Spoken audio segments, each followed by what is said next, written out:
Good morning and welcome to Morning Movie News, where yesterday we got a flurry of casting announcements. And what I mean by that is that the casting itself wasn't that exciting, but the roles that were cast and what that says about each franchise as a whole is what makes it an interesting discussion. And that's the approach we're going to take for both stories. And we're going to start out with the movie franchise, and that's the MCU. As Captain Marvel, which is currently filming, has added yet another character, a villain, Dr. Minerva.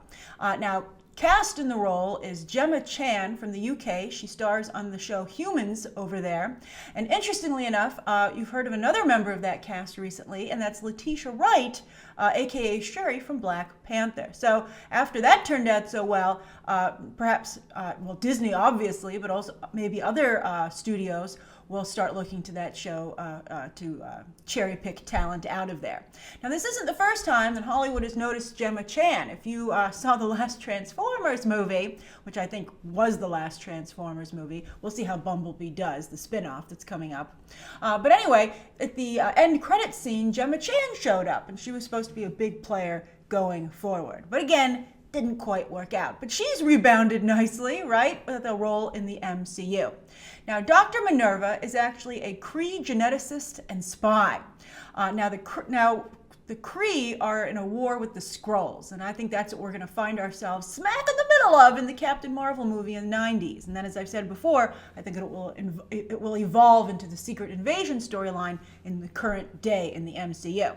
But you have two alien races against each other. The Kree, which you've met before, Ronan the Accuser in the first Guardians of the Galaxy was Kree, and then Jude Law is playing a Kree character. So that means that So they'll be wearing a lot of makeup, but Gemma Chan and Jude Law will spend a lot of time on screen. Now, the aliens they're fighting, the Skrulls, are the shapeshifters, the Mystiques, basically, although they have green skin and wrinkly chins. So it's not quite as flattering as Mystiques look, but Ben Mendelsohn, I'm sure, will make it work. And he'll spend a lot of time, I'm sure, in his natural state, with Ben Mendelsohn's face. But it'll be interesting to see how often the Skrulls do shapeshift, and that could maybe make it ultimately not the greatest role, because how much, unless you're Jennifer Lawrence and you can mandate that you always shapeshift into yourself. so funny. All right, so anyway, remember when Mystique shapeshifting into Rebecca Romijn was like a big deal because it was so rare? Ridiculous. But back to Captain Marvel. What's interesting to me about this is that yet again you have another villain double role, like they've been doing in so many of their other films, and no one ever likes it. So I don't know why they keep doing it. Because in the comics, Dr. Minerva has the same exact powers and has worn the same suit as Captain Marvel. So just like in the first Iron Man, just like in Ant-Man, just like Black Panther, you're going to have a Marvel hero fighting a version of his or herself.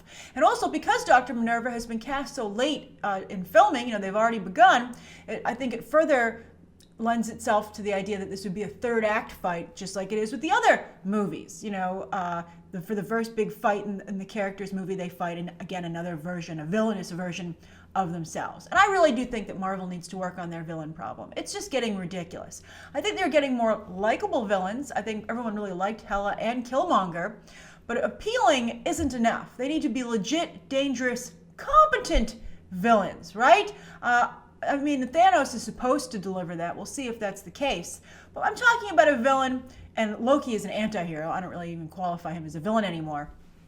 But someone that stays a threat long term, not one and done villains like Marvel has had so far. Again, no matter how appealing they might be, they still just aren't enough of a threat. So I'm a little disappointed. I hope that the Skrulls would fit that bill, and that would make them one of my favorites right away. And good for Ben Mendelsohn, because of course they go underground. The whole Secret Invasion storyline is that they're hiding in plain sight as Avengers. It's very cool. So that would actually be maybe Marvel's first competent villain. But in the Captain Marvel movie, it looks like we have another villain versus hero fight where they're the two different sides of the same coin.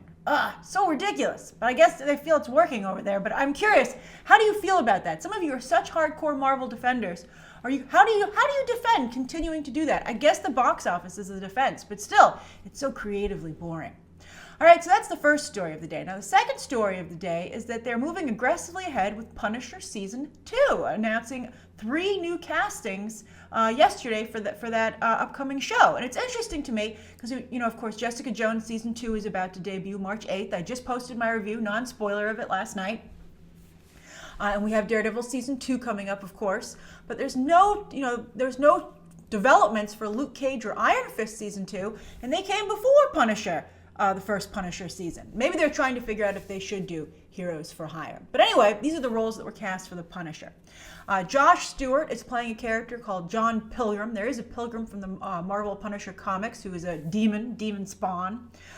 Georgia Wingham is playing a character called Amy Bendix, who is described here as a grifter, but in the comics was a special needs child who helps out the Punisher. So that's a change. I don't know why you would take a name, but not any of the characteristics of the character. Just then come up with a new name. I don't know. Maybe she's a special needs grifter. That would be very interesting. So anyway, then also, the really interesting thing to me is that Maggie Sawyer on Supergirl, aka Floriana Lima, has been cast as Krista Dumont, a psychotherapist for military veterans. Talk about your feelings, Frank. He sure loves that, right?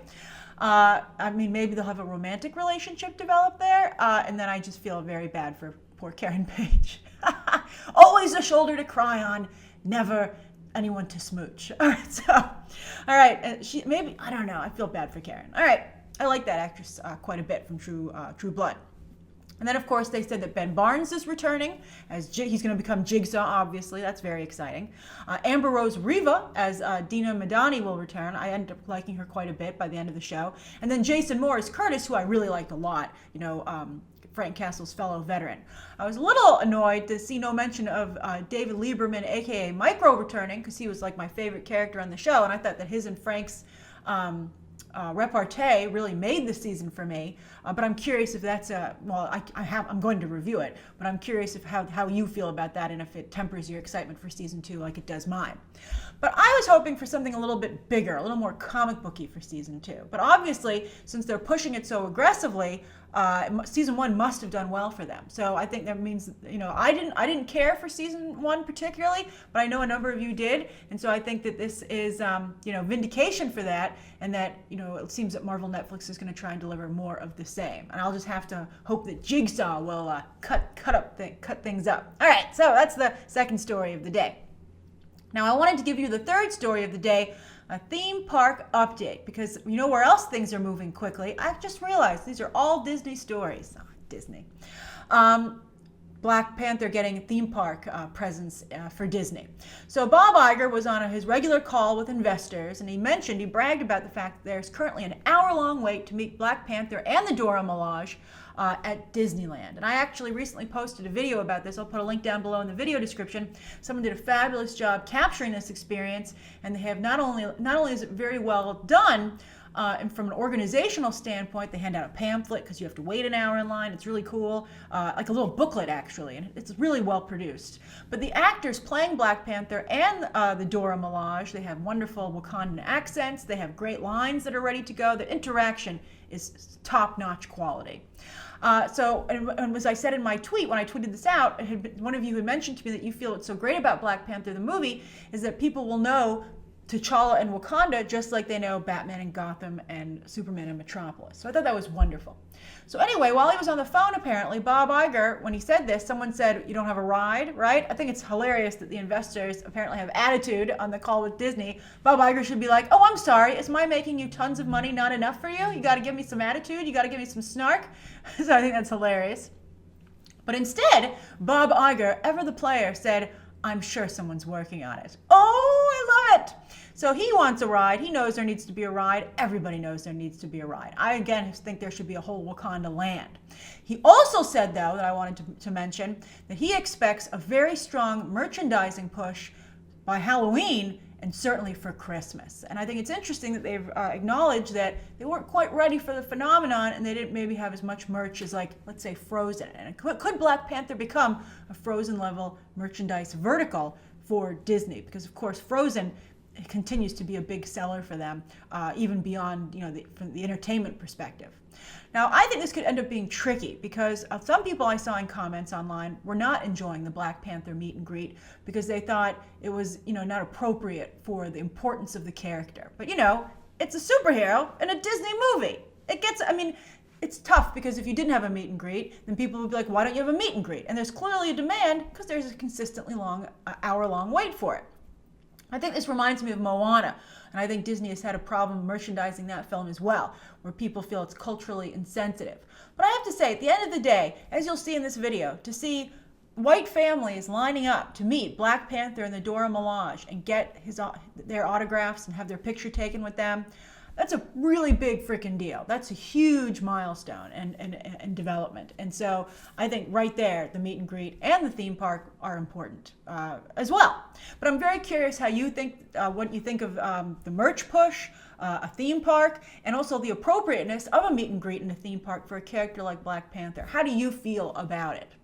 All right, so the viewer question, this is a really interesting one. This comes from Alexander Valentine. And Alexander says, Grace, I have a question.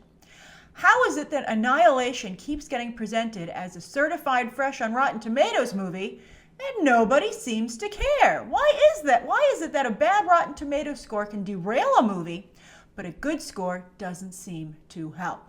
Is it the movie itself, timing, marketing? Hope you can answer. And then some very kind words for me. Alexander, what a good question. All right, so I thought about it and I was like, that's, again, a great question. And I'm curious to hear everyone else's thoughts down below.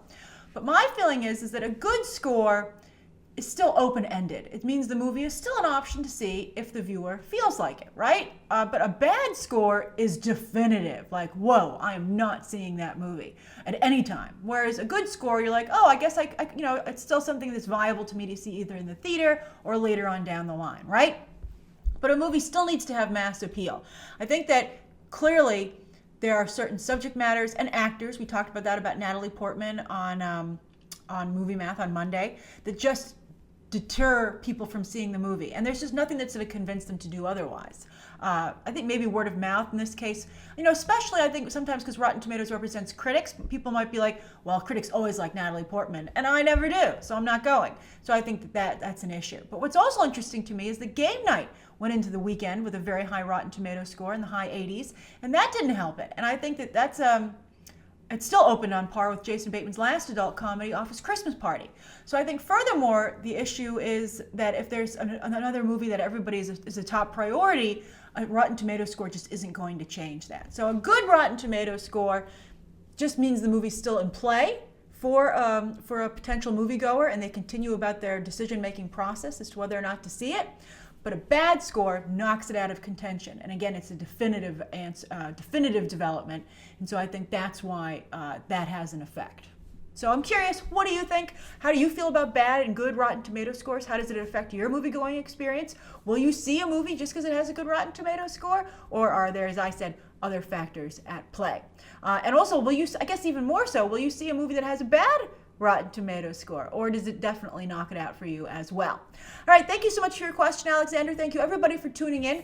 Please write down below, I think, today's top 3 stories, Alexander's viewer question, anything you'd like to see covered tomorrow, and any questions that you might have. Thanks for watching. Bye.